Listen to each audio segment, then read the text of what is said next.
Ini berita panas pasal Panglima Tentera Darat yang korang kena tahu sekarang. Hai semua, cikgu di sini. Panglima Tentera Darat sah diarah bercuti serta-merta.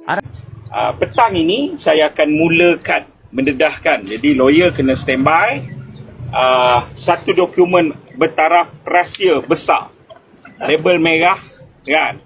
Dan bintik so-called panglima tentera ni kan. Sebagaimana aku sendiri ketika itu berada dalam servis, kadang-kadang ada juga panglima ni bila dia dah capai di tahap menjadi panglima ni, bukan PAT panglima untuk satu-satu servis ni kan, dia dah prepare untuk dana persaraan. Pertama, watak yang sepatutnya naik dan telah diberi watikah untuk menjadi Panglima Tentera Laut, dibatalkan watikah itu.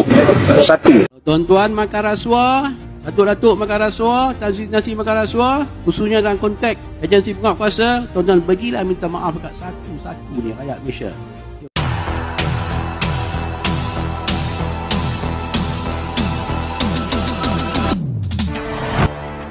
Kenapakah sebuah nama yang sebelum ini dihormati, tiba-tiba menjadi sebutan panas seluruh negara? Bagaimana satu laporan, satu dakwaan, dan satu insiden kesihatan yang mengejutkan boleh mencetuskan persoalan besar tentang integriti, tekanan, dan kuasa dalam institusi yang sepatutnya paling kebal daripada skandal. Hari ini, kita bukan untuk menghakimi, tetapi untuk memahami apa yang sebenarnya berlaku. Semuanya bermula apabila tersebar laporan mengenai siasatan berkaitan rasuah melibatkan pegawai kanan tentera. Nama besar disebut, jawatan tinggi dipetik, dan rakyat mula tertanya-tanya, betulkah institusi yang sinonim dengan disiplin? Juga tidak terlepas daripada ujian kuasa dan wang, lebih mengejutkan, individu yang dikaitkan dengan siasatan ini dilaporkan mengalami tekanan kesihatan serius. Ini berita panas pasal Panglima Tentera Darat yang korang kena tahu sekarang. Hai semua, cikgu di sini. Panglima Tentera Darat sah diarah bercuti serta-merta. Arahan ini berkuat kuasa sehingga segala siasatan dalaman selesai dijalankan sepenuhnya. Menteri Pertahanan Datuk Seri Muhammad Khalid Nordin dah pun confirmkan benda ni secara rasmi dekat media sosial. Tindakan ini diambil supaya proses siasatan nampak telus dan tak ada gangguan daripada mana-mana pihak. Jadi korang yang kat luar sana jangan memandai nak buat spekulasi yang bukan-bukan sampailah siasatan ni habis. Faham dulu, baru cerita. Bye. Panglima Tentera Darat Jeneral Tan Sri Muhammad Hafizuddin Jantan bercuti berkuat kuasa serta-merta sehingga selesai siasatan kes yang dilaporkan terhadap beliau. Menteri Pertahanan Datuk Muhammad Khalid Nordin dalam satu kenyataan pada Sabtu 27 Disember memaklumkan langkah itu bagi memberi ruang pihak berkuasa menjalankan siasatan terhadap dakwaan tertentu yang telah dilapor membabitkan pegawai berkenaan.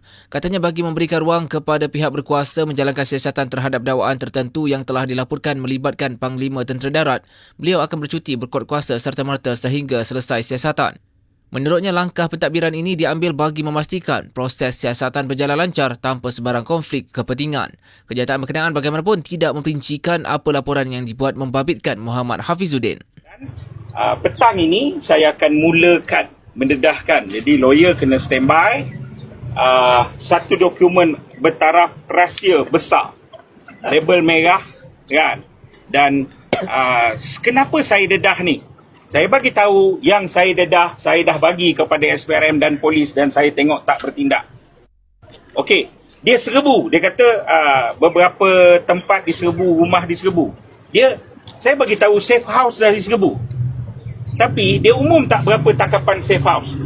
Macam Najib, safe house Najib kena dekat pavilion, berapa kilo, berapa gram, berapa jumlah, semua diumum. Kenapa ni tak umum? Sebab ada payung dekat atas, ada kartel yang akan terlibat. Kan? Dan saya bagi tahu saya ada ni sedetail apa? Sedetail video di hotel.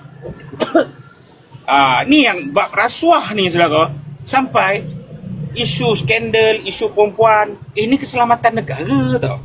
Dan saya bagi tahu bukan PTD seorang. Bukan PTD seorang. Dan mereka di sebalik risik dan sebagainya. Dan Op Soho di Johor itu, saya boleh gelar itu camouflage untuk menutup benda besar. Untuk menutup benda besar. Saya diugut, saya diekori secara fizikal oleh kenderaan yang bila kita cari nombor plate itu tak boleh dikesan. Saya ditawarkan sehingga berjumlah juta Kan? Keluarga saya ni kat satu bab lah, tapi saya sangat risau keselamatan anak dan isteri, mak saya semua. Kan? Tapi saya berjanji kepada rakyat Malaysia, saya takkan berhenti, saya akan teruskan, ya, dan rakyat kena bangkit bersama mendesak perkara ini dirungkaikan. Hujung tali dan benang itu, saya akan dengar satu cerita yang sangat menarik dan bagaimana runtuhnya negara ini. Menurut beberapa sumber media, insiden kesihatan itu berlaku di saat tekanan siasatan sedang memuncak. Ada yang mengatakan ia berpunca daripada tekanan emosi, ada juga yang mengaitkan dengan beban tanggungjawab dan kecaman awam. Namun sehingga kini, tiada pengesahan rasmi yang mengaitkan secara langsung keadaan kesihatan tersebut dengan dakwaan rasuah. Yang pasti, keadaan ini membuka mata ramai pihak tentang kesan psikologi di sebalik jawatan tertinggi negara. Apa yang paling penting untuk difahami, siasatan bukan bermaksud bersalah dan keadilan perlu berjalan tanpa emosi dan spekulasi. Angkatan Tentera Malaysia bukan milik satu individu, tetapi milik seluruh rakyat. Jika benar ada salah laku, ia mesti dibuktikan melalui undang-undang. Jika tidak, nama dan maruah perlu dipulihkan.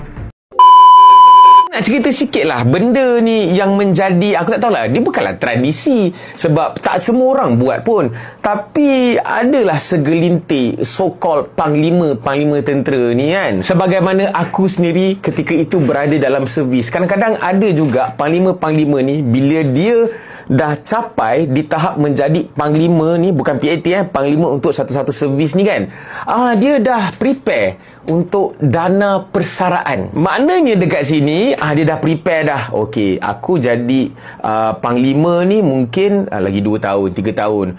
So nanti aku nak berhenti. Jadi dekat luar nanti aku still nak ada income. Takkan nak pencen je kan. Tak cukup, aku mau jadi kaya raya. Jadi sebab itulah dia start bawa masuk company ni, bawa masuk company tu. Sebagaimana dalam QDM sendirilah sampai ada terms PTU tu, panglima tukar uniform. Sebab apa setiap kali tukar je, panglima ni ada je. Tukar name tag lah, tukar epaulet lah, tukar ini sikit lah, tukar ini sikit lah. Kau bayangkan kalau tiba-tiba panglima ni dapat tender paling simple lah, tukar name tag. Strength dalam servis berapa ramai, babe? Kalau seorang tu perlu diisukan 4 biji name tag kan? Berjuta ni. Termasuklah benda-benda lain, sesimpel-simpel pakaian pun kalau berjaya diubah, maknanya nak kena beli benda tu baru, nak diimplementkan ke atas semua anggota. Kau bayangkanlah, memang boleh jadi kaya lah. Ada pihak cuba rosakkan nama Panglima Tentera Darat PTD, Jeneral Tan Sri Muhammad Hafizuddin Jantan. Demikian tegas seorang pemerhati yang mendakwa cubaan untuk mencalarkan imej Jeneral Muhammad Hafizuddin dilakukan susulan nama beliau telah disyorkan untuk dilantik sebagai Panglima Angkatan Tentera PAT.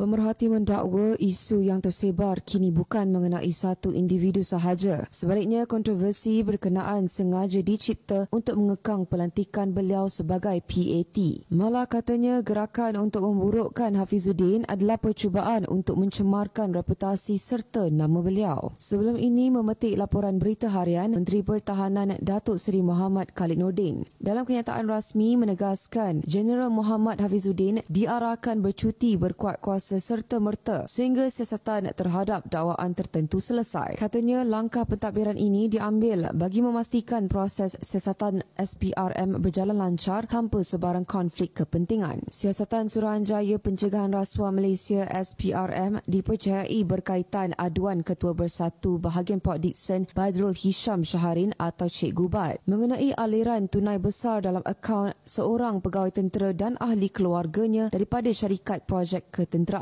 Beliau merujuk kepada audit forensik dokumen yang diterimanya tanpa nama, mendakwa pegawai berkenaan menerima wang antara RM50,000 hingga RM60,000 setiap bulan ke dalam akaun bank. Cik Gubat juga mendakwa dana itu dipindahkan daripada akaun syarikat-syarikat yang telah memperoleh projek ketenteraan. Dalam perkembangan terbaru, Panglima Tentera Laut Laksmana Tan Sri Zulhelmi 89 dilantik sebagai pemangku PAT berkuat kuasa serta-merta susulan persaraan wajib dijip Jeneral Tan Sri Muhammad Nizam Jaafar. Pelantikan itu dibuat bagi memastikan kesinambungan kepimpinan tertinggi ATM selepas Muhammad Nizam menamatkan perkhidmatannya selaras dengan peraturan sedia ada.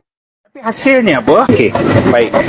Saya mulakan PC hari ini dengan rekod peta pada Julai 2024. Pasukan Pembela Tanah Air Peta pernah mengesan korupsi seorang yang bakal menjadi Panglima Tentera Darat, Tentera Laut. Saya minta maaf, Tentera Laut, di mana bulan Ogos Panglima Tentera Laut akan tamat perkhidmatan, berpencen. Tetapi pengganti beliau, kita ada dokumen laporan SPRM, dokumen rahsia kerajaan dan sebagainya, membuktikan beliau merupakan seorang yang korup. Sehingga hujung Julai kita dapat maklumat Duli Yang Maha Mulia Seri Paduka Baginda Yang di-Pertuan Agong telah meletakkan tanda tangan dalam titah beliau melantik, memberi watikah kepada watak ini untuk menjadi Panglima Tentera Laut. Ketika itu, Julai 2024, saya tidak punya banyak pilihan. Saya telah usaha, tetapi akhirnya saya terpaksa menerbitkan dokumen yang bertaraf rahsia kerajaan itu. Apabila saya terbitkan, saya tarik perhatian ramai, dan esoknya saya telah pergi membuat laporan polis di Balai Polis Putrajaya. Sebaik saja pagi itu saya buat laporan polis, saya telah ditahan kerana memiliki dan menyiarkan dokumen rasmi kerajaan. OSA, saya ucap terima kasih kepada pasukan polis pada ketika itu kerana mengesahkan dokumen yang saya miliki itu sebagai dokumen betul.